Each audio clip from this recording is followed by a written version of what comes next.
Hello and welcome to Dungeon Dining with me, the Dragon, Stale Rice. You know, as a home cook, I try not going out of my way using tools or ingredients I'll use only once. That way my common stuff is more akin to an investment, and doing the opposite would otherwise be wasteful. So today I'm cooking a special food using my common ingredients, steak.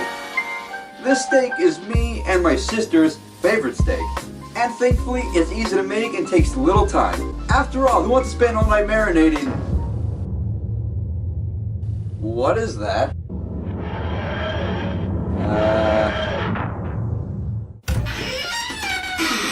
Haha! Let's give time by a couple days. And now I don't have to wait for my meat to marinate. It's been a couple weeks? My meat's gone bad! Time lords. Anywho, let's start.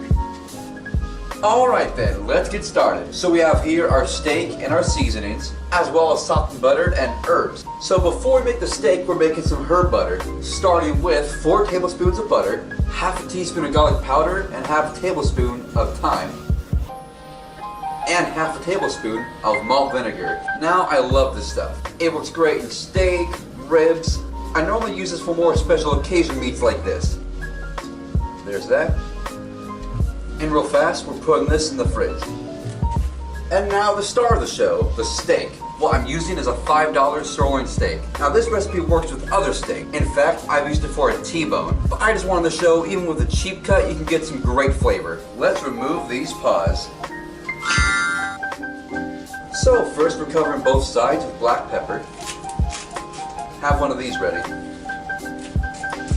And we're also seasoning with one more thing, not salt, but Lawry seasoning salt. This stuff is so useful. And if you're a home cook, you probably already know that. But really, it's so versatile. So we're seasoning that a little bit.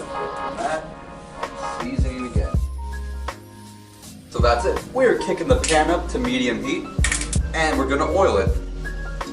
Right now, we're wanting to sear it on one side. Now it's time to sear our steak. As a heads up, I have a secondary camera right there. So let's do it.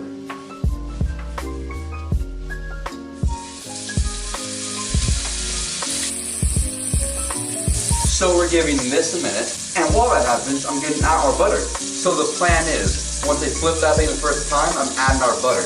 It'll be melting on the sides, and I'll be basting the steak with that. 2 flips after that, and we'll be done. Alright then, time to turn.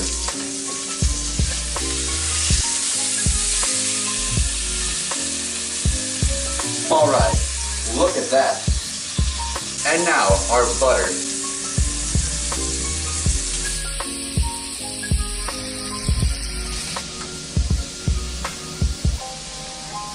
Bear in mind you want to tilt your pan a little bit. Then scoop the butter and pour it over. If the pan is just flat, it's hard to scoop that butter out. Real quick, I'm turning on the air vent. Time to flip again. And to bake. And after this, I'm giving it one more flip. Alright, it's time.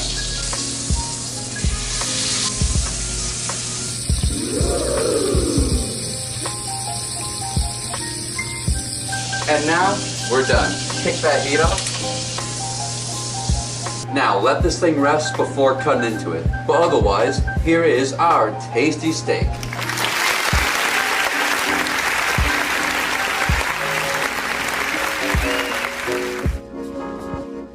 Now see, wasn't that easy? Even then, it still looks and tastes mouth-watering. I've been emphasizing the practicality of using ingredients you already own as opposed to the novelty of ones you only use once. And you see, that's kind of the purpose of this show. It's for the average home cook and what they have at home. Now don't get me wrong, I love cooking YouTubers that go all out on ingredients and tools, especially Bidget with Babish. But most of us can't go all out like that. That's why, for example, in my bun bao video, I didn't use a steamer because I don't have one. And you probably don't either. And there's nothing wrong with that. I just want to show you all, even with what you have, you can still make tasty and unique food. On a side note, I wonder what happened to that Time Lord. I shouldn't have tried making triceratops. God forbid I got a prehistoric virus. Oh God! In any case, thank you all very much for watching, and I'll see you next time in my dungeon.